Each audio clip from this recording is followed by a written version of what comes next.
আমাদের যতগুলি আইল আছে সেই আইলগুলি যদি জোড়া দেওয়া হয় তো ফরিদপুরের মতো মানে একটা জেলার সমান অতখানি চাষোপযোগী জমি আমাদের বের হয়ে আসবে। মাননীয় প্রধানমন্ত্রী, আমি রুহুল আমিন তুহিন RTVতে কাজ করি। মাননীয় প্রধানমন্ত্রী, থাইল্যান্ডে একটি সফল সফর শেষ করে আপনাকে ধন্যবাদ। পাশাপাশি সুযোগ পেয়ে আমি একটু ধন্যবাদ দিতে চাই যে বাংলাদেশে যতগুলো মেগা প্রকল্প করছেন তার মধ্যে অন্যতম দুটি মেগা প্রকল্পের নিয়মিত উপকারভোগী আমি। একটা হচ্ছে মেট্রো রেল, যেটা দিয়ে প্রত্যেকদিন অফিসে আসি, আর একটা পদ্মা সেতু, যেটা দিয়ে আমি বাড়ি যাই। এজন্য আপনাকে ধন্যবাদ। মাননীয় প্রধানমন্ত্রী, আপনি থাইল্যান্ডে যে বিষয়গুলো নিয়ে আলোচনা করেছেন তার মধ্যে অন্যতম একটি বিষয় ছিল কৃষি। আমার দাদা একজন প্রসিদ্ধ কৃষক ছিলেন, বলা হতো আমাদের বাড়িতে 12 মাসে 13 ফসল হতো। তো এই জন্য কৃষির প্রতি আমার একটা দুর্বলতা আছে।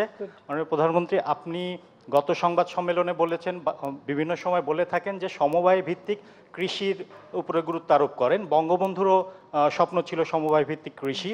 মাননীয় প্রধানমন্ত্রী, তো সেক্ষেত্রে আমি বিভিন্ন সময় অনেকের সাথে আলোচনা করে দেখেছি যে একটা আস্থার সংকট কাজ করে কৃষকদের মধ্যে, একটা ভয় কাজ করে যে আমার জমি থাকবে কিনা, আমার ফসল আমি ঠিকমতো পাবো কিনা। তো এই সমবায় ভিত্তিক কৃষি বাস্তবায়ন করার জন্য এই যে আস্থার জায়গাটা, এইটা অর্জন করার জন্য আপনার সরকারের কোনো পরিকল্পনা আছে কিনা, এই বিষয়টা জানতে চাই মাননীয় প্রধানমন্ত্রী।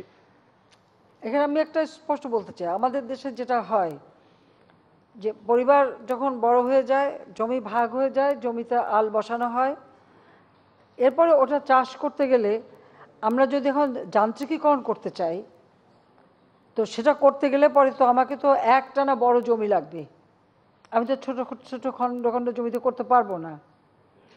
সেখানে যে কারণে জাতির পিতা বঙ্গবন্ধু শেখ মুজিব বলতেন যে আমাদের যতগুলি আইল আছে সেই আইলগুলি যদি জোড়া দেওয়া হয় তো ফরিদপুরের মতো মানে একটা জেলার সমান অতখানি চাষোপযোগী জমি আমাদের বের হয়ে আসবে।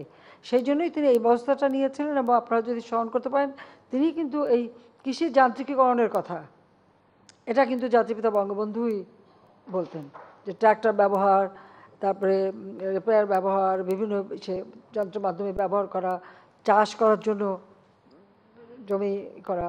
আর মালিকানাটা কিন্তু মালিকানা যার মালিকানা তার থাকবে, মালিকানা তো কেউ নেবে না। আর এখন তো আমরা ডিজিটালাইজড করে ফেলেছি, সমস্ত রেকর্ড যার যাটা তার হাতেই থাকবে, কাজে কৃষকের জমি তো কখনো নেওয়া হবে না।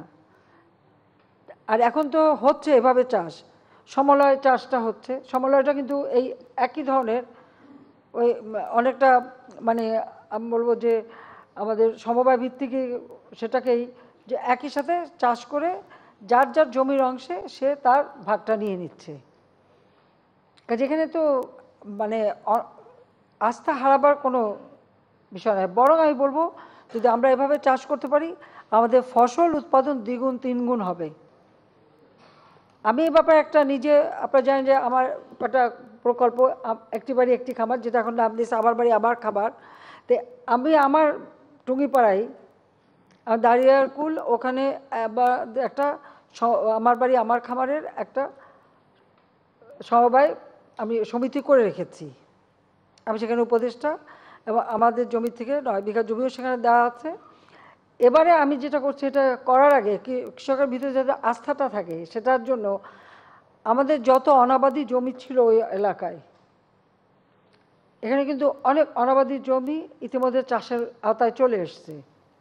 এবং আমি যখন এটা উদ্যোগটা নেওয়ালাম, এটা করলাম, করার সাথে সাথে দেখলাম আমার আশেপাশে অন্য যারা কৃষক তারাও খুব উৎসাহিত হলো, আর তারাও কিন্তু সেখানে চাষ শুরু করে দিয়েছে নিজেরা, এবং নিজেরাই আবার নিজেদের জমি পরিষ্কার করে দিচ্ছে। এবং আমরাও করে আমার পক্ষ থেকে আমি করে দিচ্ছি, আমাদের ট্রাস্টের পক্ষ থেকে 2টা মেশিন আমি কিনে দিয়েছি সেখানে। কাজে তারা এখন চাষ করে দেখা গেল যে যে ফসলটা উঠলো একই সাথে ওঠার পর কার জমিতে কতটুকু সেই অনুপাতে সে তার ফসলের ওই ফসল বিক্রি করে টাকার ভাগটা তাদেরকে দিয়ে দেওয়া হয়েছে। আর আমাদের ওখানে পানি বেশি, তো যখন আমরা এই চাষ করি যেখানে যে পানি বেশি ছিল সেখানে কিন্তু মাছের চাষ হয়েছে।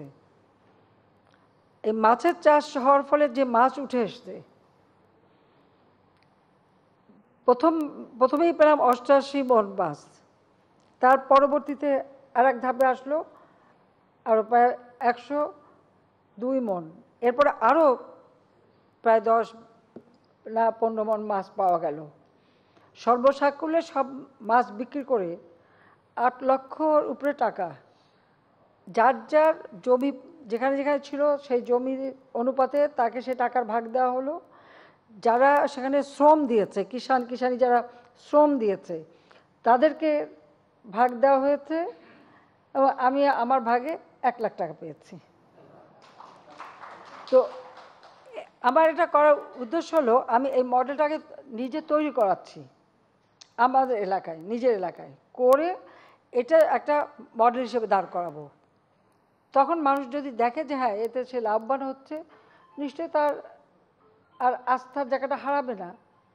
কারণ এখানে যারা আপনারা শহরে থাকেন আপনাদের সবাই কিছু কিছু জমি আছে, কিন্তু সেই জমি দেখার বা চাষ করার বা সেরকম কোনো লোক থাকে না, জমি অনাবাদি পড়ে থাকে। তো যারা মানে অনুপস্থিত মালিক তারা তো এখানে বসে একটা ভাগ পাবেন। যারা উপস্থিত থাকছেন না, হয়তো কেউ না কেউ জমি করছে বা কেউ বর্গা দিচ্ছেন, কেউ আদলা দিচ্ছেন বা কেউ কন্ট্রাক্টে দিয়ে দিচ্ছেন, আমাদের বহু জমি কন্ট্রাক্টে দেওয়া আছে, আমরা তাদের ওই কন্ট্রাক্টে দিয়ে দিই, যা অতিরিক্ত ফসল হবে সেটা তারাই ব্যবহার করবে, আমরা চাই না। তো এইভাবে যা করছে, কিন্তু আমরা যদি এভাবে চাষ করতে পারি তা আমার ফসলের উৎপাদনটাও বাড়বে। আর তাছাড়া এই সমবায়ের মাধ্যমে মানে সারের ব্যবস্থা, বীজের ব্যবস্থা উন্নত মানের, এবং এই চাষ করার জন্য যা ব্যবস্থা বা ধান কাটার ব্যবস্থা সবই তো সমবায়ের মাধ্যমে হবে। তো সমবায়ের মাধ্যমে হলে পরে কারণ কোনো খরচ কিন্তু ওখানে আর নিজেকে করতে হচ্ছে না, কারণ ওই ফসলের থেকেই একটা অংশ সমবায়ে থাকবে বা সরকারের কাছে থাকবে, যেটা পরবর্তী চাষের জন্য ব্যবহার করা হবে। কারো আর খরচ লাগবে না, কিন্তু ফসলের ভাগটা পাবেন বা অর্থটা উপার্জন করতে পারবেন। সেইভাবেই আমরা কিন্তু এটা করতে চাচ্ছি, এবং যেটা জাতিপিতা করতে চেয়েছিলেন কিন্তু করতে দেওয়া হয়নি। যদি এটা হতো তা আজকে আমাদের কোনোদিন আর দেশে খাবার ঘাটতি ছিল না। এটা ভুলে যান কেন, 96 সালে যখন সরকার গঠন করলাম 40 লক্ষ মেট্রিক টন খাদ্য ঘাটতি, উন্নত মানের বীজ পাওয়া যেত না, কারণ বিএডিসিটাও বন্ধ করে দেওয়ার মানে উপক্রম করেছে, প্রায় বন্ধই করে দিচ্ছিল। আমি এসে কিন্তু সব চালু রেখেছি, যার জন্য আজকে আমরা কিন্তু এখন কত গুণ বেশি ফসল উৎপাদন করি। সেই সাথে মানুষের ক্রয় ক্ষমতা বেড়েছে, মানুষের খাদ্য চাহিদাও বেড়েছে। আগে যারা একবেলাও খাবার জোটাতে পারতো না, আল্লাহর রহমতে এখন কম করেও 2 বেলা তো তারা খায়, 3 বেলা 4 বেলাও খেতে পারে, সেই সক্ষমতা বেড়েছে। আমরা তো হিসাব করি যে আমার কত ফসল হলো, আমার কত মানুষ কে কতটুকু খেতে পারে, তার একটা কিন্তু হিসাব করতে হয়। তো হিসাব করে আমরা দেখি যে আমাদের কিন্তু খাদ্য চাহিদাটা বেড়ে গেছে। তার কারণ মানুষের এখন কেনার সক্ষমতা বেড়েছে, যার জন্য মাথাপিছু আয় বেড়েছে, কাজেই তারা সেভাবে এখন ভালো খেতে চায়। শুধু নুন ভাত যারা পেত তারা এখন আমিষও খায়। আর আপনাদের পত্রপত্রিকা আপনারাই তো লিখেছেন যে এখন আর ডাল ভাতের জন্য কাঁদে না, এখন গরুর মাংসের দাম বাড়লো কেন, মুরগির দাম বাড়লো কেন, ডিমের দাম বাড়লো কেন, তার মানে মানুষ সেই লেভেলে সেই জায়গায় উঠে এসেছে, এটা তো স্বীকার করতে হবে। হ্যাঁ দাম বাড়লো কেন, হ্যাঁ দাম তো বাড়বেই, এটা তো আমাদের বিভিন্ন সিজনে বাড়ে, এটা কমে। মুরগি তো আর তার ইচ্ছা মতো সবসময় ডিম দিতে থাকবে না, সেটাও তো মাথায় রাখতে হবে। তারপরেও গবেষণা করে, যেমন জাপানের সাথে ক্রস করে আমরা যে একটা মুরগি, শুভ্র মুরগি, ওর নিয়ম হচ্ছে 200টা ডিম দেবে, তারপরে আর ডিম দেবে না। এরকম বিভিন্ন ধরনের কিন্তু গবেষণা চলছে। মাছ, আজকে আমরা মিঠাপানি মাছ আমরা তো উৎপাদন হচ্ছে, যেসব হারিয়ে যাচ্ছে সেগুলো আমরা নিয়ে এসেছি। এবং ধান চাষও আমাদের যে সমস্ত অঞ্চলগুলি একবারে মানে অনাবাদি ছিল, সেগুলো আমরা আস্তে আস্তে যদি চাষের আওতায় নিয়ে আসি। আজকে পেঁয়াজ সম্পূর্ণ আমরা 90% পেঁয়াজই আমরা বাইরে থেকে আমদানির উপরে নির্ভরশীল ছিল, এখন অন্তত 50% আমরা নিজেরা করতে পারি। ঠিক সেইভাবে ভোজ্য তেল তো 90% আমার বাড়ি থেকে আনতে হতো।